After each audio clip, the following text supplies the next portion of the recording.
Во-первых, хочу сказать, что у нас в Сибаеве на сегодняшний день насчитывается 5244 федеральных льготника, то есть это включается сюда ветераны Великой Отечественной войны, ветераны боевых действий, инвалиды всех, скажем так, групп и дети-инвалиды. В общем, вот это количество, которое у нас ежемесячно получает так называемый ЕДВ, ежемесячные денежные выплаты, вот они являются федеральными льготниками, поэтому ежегодно, практически начиная с 2005 года, когда вот именно этот закон был введен, у нас до 1 октября они должны определиться с так называемым соцпакетом, то есть набором социальных услуг. Это включает 3 позиции, то есть это санаторно-курортное лечение, бесплатный проезд в пригородных маршрутах и, соответственно, лекарственное обеспечение.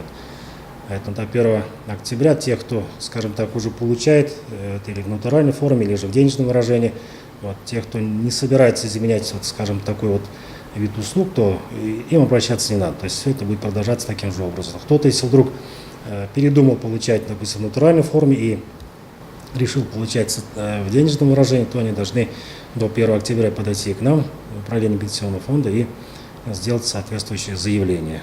То есть тут, опять-таки, напоминаю, что речь идет не о том, что полностью пакет можно, скажем так, использовать. Там можно часть воспользоваться, допустим, в денежном выражении, часть получать в натуральной форме. То есть это уже получатели ЕДВ об этом знают.